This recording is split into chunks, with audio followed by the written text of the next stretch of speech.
Hello, welcome back to my channel Shivani the Shubh Nayak में आप सबका स्वागत है। और आप सब कैसे हैं? आई होप सब लोग अच्छे होंगे, स्वस्थ होंगे, मस्त होंगे और बढ़िया तरीके से पढ़ाई कर रहे होंगे। तो गाइस, ये चौथा सेशन हमारा शुरू हो चुका है। जैसे कि हमने लास्ट वीडियो में 125 क्वेश्चनों की श्रृंखला संपूर्ण कर ली है और ये अब हमारा दूसरा प्रैक्टिस सेट शुरू हो चुका है। तो यहाँ पर सबसे पहला प्रश्न है आपका, चार के गर्म व सांद्र घोल में ऊन तथा सिल्क के तंतु खुल जाएंगे या कोई प्रभाव नहीं पड़ेगा, या सिकुड़ जाएंगे या फूल जाएंगे।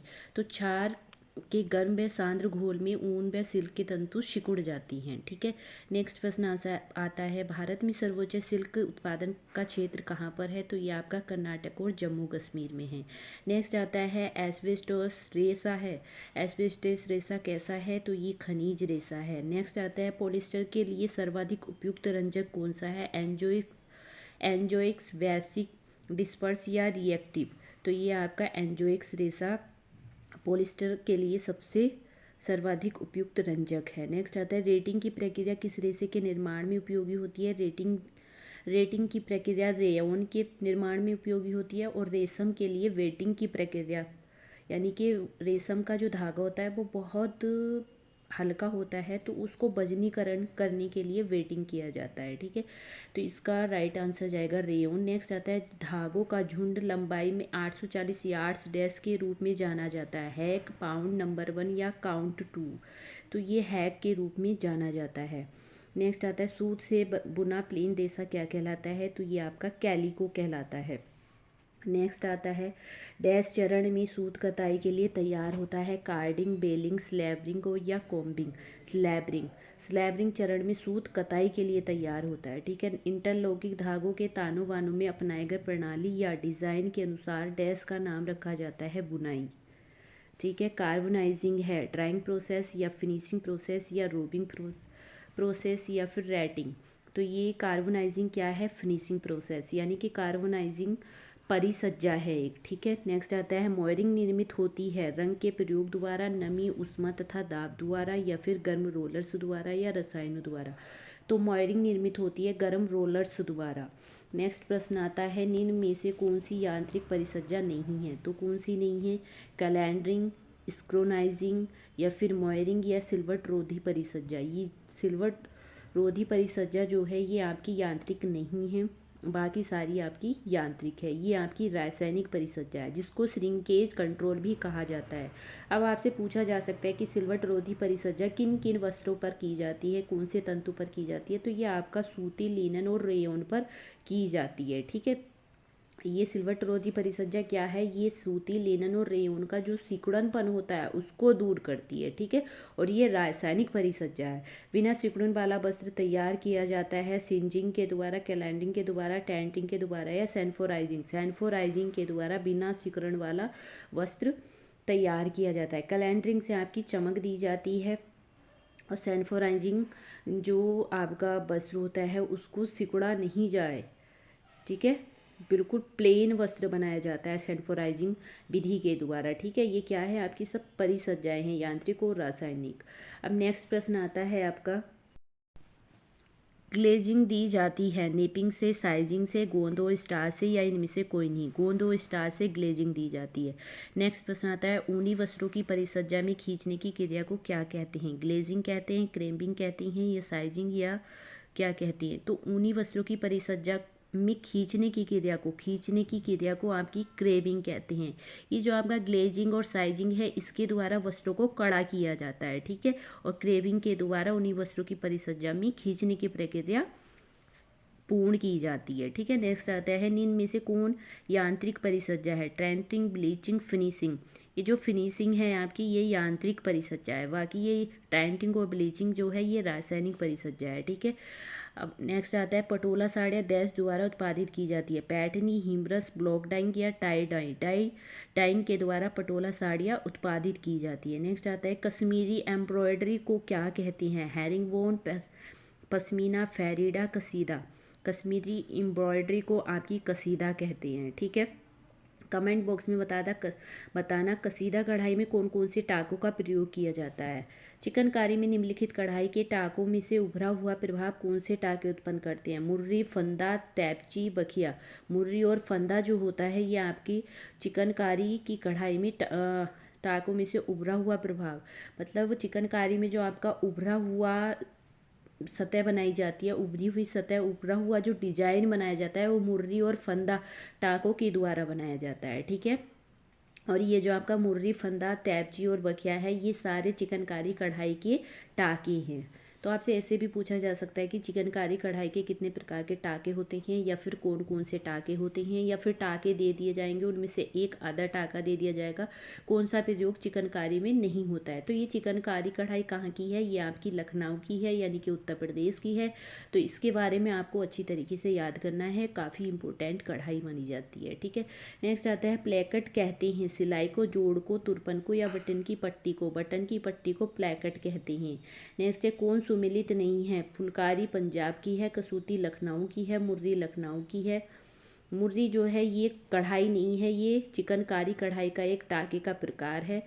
और फुलकारी कढ़ाई पंजाब की है, कसूती कढ़ाई लखनऊ की मानी जाती है। कांथा हरियाणा, कांथा जो है ये आपकी हरियाणा की नहीं है, ये पश्चिम बंगाल की कढ़ाई है, और ये आपसे 2021 के पेपर में पूछा भी जा चुका है। ठीक है, तो ये कौन सा सुमिलित नहीं है, चौथा सुमिलित नहीं है।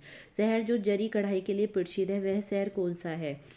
लखनऊ, ग्वालियर, बनारस, पटना। ये जो आपकी बनारस की बनारसी साड़ियाँ होती हैं उसमें आपने देखा होगा सोने और चांदी का धागे का प्रयोग किया गया है। सोने चांदी का तार देखा होगा आपने वहाँ के वस्त्रों में, उसी को क्या कहा जाता है, जरी कहा जाता है। जो जिस वस्त्र में सोने चांदी का प्रयोग किया जाता है, सोने चांदी के धागों से कढ़ाई की जाती है, उसे ही जरी की कढ़ाई कहा जाता है। और ये जरी की कढ़ाई आपके बनारस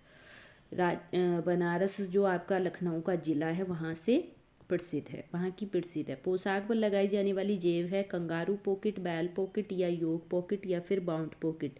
तो ये जो आपकी कंगारू पॉकेट है ये पोशाक पर लगाई जाने वाली जेब मानी जाती है। वह फैशन जो अल्पकाल के लिए रहता है कहलाता है सिलोट, फैड स्टाइल या कमोप्लेज स्टाइल। ड्रेसिंग का प्रकार है सूखी पट्टी, न चिपकने वाली पट्टी, चिपकने वाली पट्टी। सूखी पट्टी व न चिपकने वाली पट्टी ड्रेसिंग का प्रकार माना जाता है। ठीक है, नेक्स्ट प्रश्न आता है। नेक्स्ट है वृद्ध अवस्था व्यक्ति के लिए वस्त्र का चुनाव करते समय मुख्य बात ध्यान में रखना चाहिए। कपड़ों का मूल्य, आयु, रंग। वस्त्र का चुनाव, रंग। वृद्ध अवस्था मतलब जब हम वृद्ध अवस्था में कपड़े पहनते हैं तो उसका क्या मूल्य देखते हैं, या फिर आयु के अकॉर्डिंग, या फिर वस्त्र का चुनाव कैसे करते हैं। सबसे पहले हम वृद्ध अवस्था में रंग, यानी कि हमें वृद्ध अवस्था में रंग का ज़्यादा विशेष ध्यान रखा जाता है। हल्की वृद्ध अवस्था में आपने देखा होगा ज़्यादा भड़काऊ कलर के कपड़े नहीं पहने जाते हैं, हल्के कलर के कपड़े पहने जाते हैं। तो सबसे विशेष ध्यान जो दिया जाता है वो आपका कलर्स का दिया जाता है। ठीक है, नेक्स्ट प्रश्न है कपड़ों की खरीदारी के लिए दिन का कौन सा समय उपयुक्त होता है।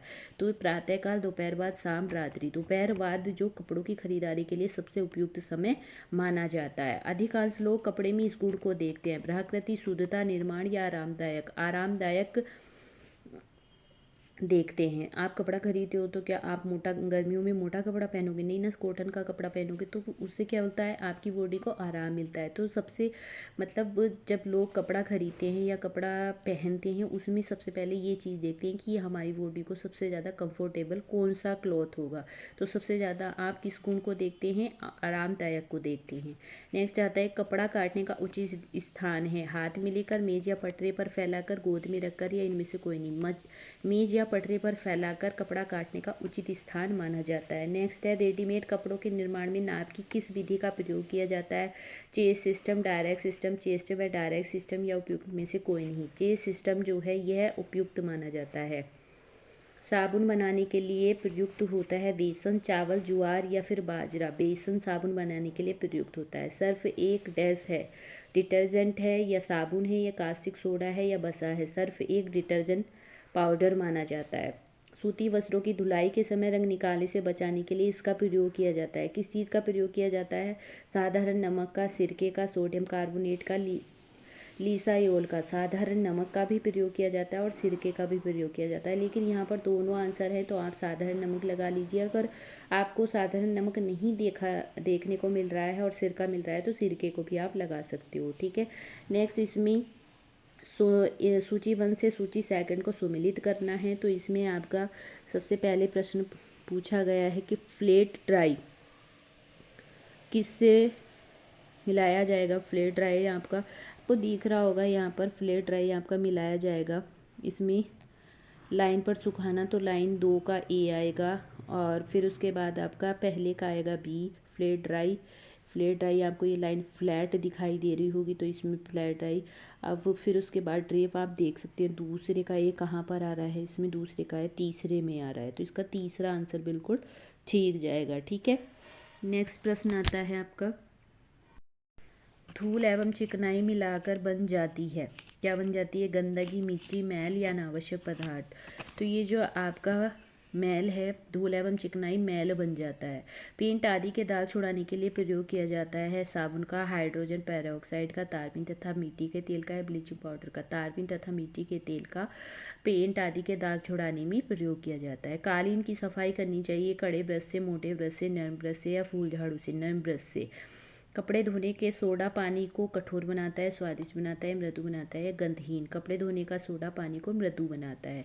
गृह प्रबंधन क्या है, मानसिक प्रक्रिया, शारीरिक प्रक्रिया, मशीनी प्रक्रिया या तकनीकी प्रक्रिया। गृह प्रबंध होम मैनेजमेंट आपकी एक मेंटल प्रोसेसिंग मानी जाती है, यानी कि मानसिक प्रक्रिया।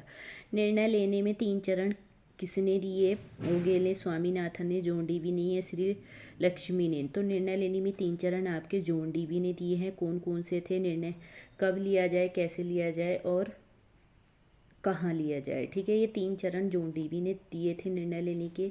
आवश्यक रूप से उपलब्ध अवसरों पर आधारित कार्य योजना का निरूपण है। ये जो आपके स्वामीनाथन है, इन्होंने भोज्य पदार्थ में 11 प्रकार की भोज्य पदार्थों को सम्मिलित किया है। ठीक है, आपसे पूछा जा सकता है कि स्वामीनाथन ने खाद्य पदार्थों को कितने वर्ग में बांटा है, तो 11 प्रकार के वर्गों में स्वामीनाथन ने भोज्य पदार्थ को बांटा है। आवश्यक रूप से उपलब्ध अवसरों पर आधारित कार्य योजना का निरूपण है आयोजना, स्वीकार करना, चुनना या कार्य करना। आयोजना बनाना उपलब्ध अवसरों पर आधारित योजना का निरूपण माना जाता है। एक बालक की शिक्षा डैश निर्णयों का उदाहरण है, परिणाम, समूह, व्यक्ति, तकनीकी। समूह। एक बालक की शिक्षा समूह निर्णयों का उदाहरण माना जाता है। डैश के अनुसार मनुष्य का आवास बाह्य तत्वों से सुरक्षा से अधिक बहुत कुछ होता है। ग्रास एवं कैंडल के अनुसार वेयर के, नीरूगर के या अगल टेसिक के। वेयर के अनुसार मनुष्य का आवास बाह्य तत्वों से सुरक्षा से अधिक बहुत कुछ होता है। मूल्य परिवर्तन का प्रभाव पड़ता है कुल ब्याज पर, शेष ब्याज पर, वास्तविक ब्याज दर पर या ब्याज की मौद्रिक दर पर।